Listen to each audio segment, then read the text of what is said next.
یہ صرف ایک شروعات کی کہانی نہیں بلکہ یہ ہم سب کی کہانی ہے۔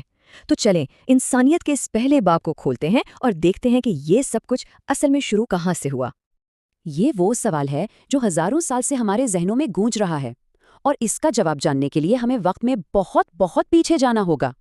ایک ایسی دنیا میں جہاں انسان کا نام و نشان تک نہیں تھا اور کائنات ایک بہت بڑی تبدیلی کا انتظار کر رہی تھی۔ سوچیں، ہر طرف ایک خاموشی ہے، اور اس وقت اللہ تعالیٰ اپنی تمام فرشتوں کو جمع کرتا ہے اور ایک ایسے منصوبے کا اعلان کرتا ہے جو اس کائنات کو ہمیشہ کے لیے بدل دینے والا تھا۔ فرشتوں نے فوراً اپنا خدشہ ظاہر کیا کہ کیا یہ نئی مخلوق زمین پر جا کر فساد نہیں پھیلائے گی، خون خرابہ نہیں کرے گی؟ لیکن اللہ کا جواب وہ علم کی اس گہرائی سے آیا جو فرشتوں کی سمجھ سے بھی باہر تھا۔ یہ کوئی مشورہ نہیں مانگا جا رہا تھا، یہ ایک حتمی فیصلہ تھا جس نے کائنات کا رخ ہی متعین کر دیا۔ تو اب ہم آتے ہیں پہلے انسان یعنی آدم علیہ السلام کی جسمانی تخلیق کی طرف، اور یہ عمل شروع ہوتا ہے زمین کی طرف بھیجے گئے ایک خاص مشن سے۔ اللہ نے اپنے 4 بڑے فرشتوں کو زمین سے مٹی لانے کے لیے بھیجا، لیکن زمین نے فریاد کی کہ مجھ سے جو انسان بنے گا وہ گناہ کرے گا۔ اس کی یہ فریاد سن کر جبرائیل، میکائیل اور اسرافیل تینوں خالی ہاتھ لوٹ آئے۔ صرف اسرائیل تھے جنہوں نے کہا کہ میرے لیے اللہ کا حکم زمین کی فریاد سے بڑھ کر ہے۔ وہ مٹی لے آئے اور اسی اطاعت کی وجہ سے انہیں آگے چل کر روح قبض کرنے جیسی عظیم اور بھاری ذمہ داری سونپی گئی۔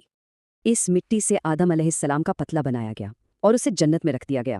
سالوں تک فرشتے اسے حیرت سے دیکھتے رہے، لیکن ایک ہستی تھی جو اسے حقارت سے دیکھتی تھی، اور وہ تھا فرشتوں کا سردار عزازیل، جو بہت جلد اپنے تکبر کی وجہ سے گرنے والا تھا۔ اور پھر وہ فیصلہ کن لمحہ آ ہی گیا۔ اللہ نے آدم علیہ السلام کے جسم میں روح پھونکی اور تمام فرشتوں کو ایک حکم دیا گیا۔ یہ ایک ایسا حکم تھا جو تاریخ کا سب سے بڑا امتحان بن گیا۔ جیسے ہی آدم علیہ السلام نے آنکھیں کھولی، اللہ کا حکم پوری کائنات میں گونجا۔ یہ سمجھنا ضروری ہے کہ یہ سجدہ عبادت کا نہیں تھا، بلکہ اللہ کے نائب کے احترام کا سجدہ تھا، اور ایک ہی لمحے میں کروڑوں فرشتے سجدے میں گر گئے۔ لیکن صرف ایک ہستی تھی جو سجدے میں نہیں گئی، عزازیل۔ جب اللہ نے پوچھا کہ وجہ کیا ہے تو اس نے تکبر سے جواب دیا کہ تو نے مجھے آگ سے بنایا ہے اور اسے مٹی سے۔ یہی تکبر، یہی غرور اس کے زوال کی وجہ بنا، اور وہ فرشتوں کے سردار عزازیل سے ابلیس یعنی شیطان بن گیا۔ جنت سے نکالے جانے کے بعد شیطان نے اللہ سے 2 مہلتیں مانگی۔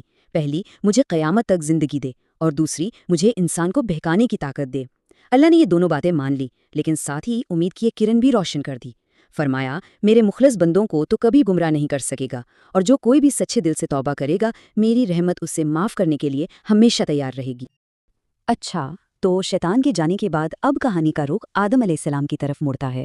وہ جنت کی تمام نعمتوں کے بیچ تھے، لیکن پھر بھی تنہا اور کچھ اداس تھے۔ آدم علیہ السلام کی اسی تنہائی کو دور کرنے کے لیے اللہ نے انہی کی بائیں پسلی سے حوا علیہ السلام کو پیدا کیا۔ وہ دنیا کی سب سے خوبصورت خاتون تھیں، اور ان کے آنے سے آدم علیہ السلام کے دل کو سکون اور خوشی مل گئی۔ اور جانتے ہیں تاریخ کے اس پہلے نکاح کا مہر کتنا منفرد تھا؟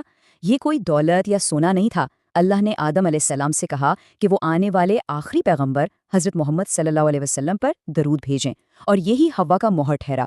سوچیں ذرا، محبت اور روحانیت کا کیسا بے مثال تحفہ تھا۔ اچھا، تو اب انہیں جنت میں ہر چیز کی اجازت تھی سوائے ایک چیز کے۔ ایک خاص درخت تھا جسے کچھ روایات میں گندم کا درخت کہا گیا ہے، بس اس کے قریب جانے سے منع کیا گیا تھا۔ یہی ان کے لیے واحد پابندی تھی۔ لیکن جنت سے باہر شیطان بدلے کی آگ میں جل رہا تھا۔ اب ہم دیکھتے ہیں کہ اس نے کیسی چالاکی بھری سازش تیار کی، جس کا مقصد آدم اور حوا کو اسی ایک حکم کی نافرمانی پر اکسانا تھا۔ شیطان نے جنت میں داخل ہونے کے لیے ایک پوری اسکیم بنائی۔ سب سے پہلے اس نے جنت کے دروازے پر مور کو ہمیشہ جوان رہنے کا لالچ دے کر اپنی طرف کر لیا۔ پھر مور نے سانپ کو اس سازش کا حصہ بنایا۔ اس کے بعد شیطان سانپ کے منہ میں چھپ کر جنت کے اندر پہنچ گیا، اور آخر میں وہ سیدھا حوا کے پاس گیا اور جھوٹی پیشین گوئی کر کے انہیں گمراہ کرنے کی کوشش شروع کر دی۔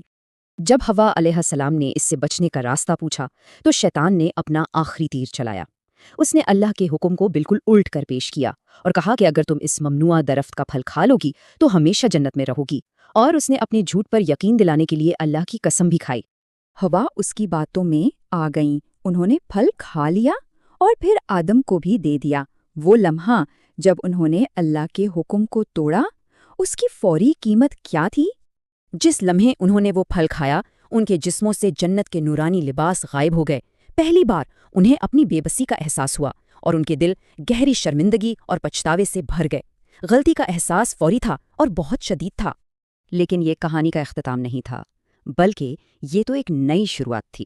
اب ہم دیکھیں گے کہ ان کے جنت سے نکالے جانے اور پھر معافی کی طرف ان کا طویل سفر کیسا رہا۔ اللہ کے حکم سے انہیں جنت سے نکال کر زمین پر تو اتار دیا گیا، لیکن ایک دوسرے سے جدا کر کے۔ آدم علیہ السلام کو سرندیپ یعنی آج کے شری لنکا کے ایک پہاڑ پر، اور حوا علیہ السلام کو جدہ کے علاقے میں۔ کئی سال وہ دونوں الگ الگ اپنی غلطی کے افسوس میں روتے رہے اور توبہ کرتے رہے۔ اور یہیں پر اس کہانی کا سب سے بڑا سبق چھپا ہے۔ اصل بات غلطی کرنا نہیں ہے، کیونکہ انسان تو ہے ہی خطا کا پتلا۔ اصل سبق تو یہ ہے کہ غلطی کے بعد انسان کرتا کیا ہے؟ کیا وہ تکبر کرتا ہے یا پھر توبہ کا راستہ اپناتا ہے؟ سالوں کی سچی توبہ کے بعد آخرکار اللہ کی رحمت جوش میں آئی اور اس نے ان دونوں کو معاف کر دیا۔ انہیں دوبارہ ملنے کی اجازت ملی اور اسی پاکیزہ ملاپ سے زمین پر انسانی نسل کا آغاز ہوا۔ یہ اس بات کا جیتا جاگتا ثبوت ہے کہ توبہ کا دروازہ ہمیشہ ہمیشہ کھلا رہتا ہے۔ تو یہ کہانی صرف ایک واقعہ نہیں ہے، یہ ہمیں آزاد مرضی کی نوعیت، پچھتاوے کی طاقت اور اللہ کی رحمت کے بارے میں ایک ابدی سبق سکھاتی ہے، جو ہمیشہ معافی اور ایک نئے موقع کا وعدہ کرتی ہے۔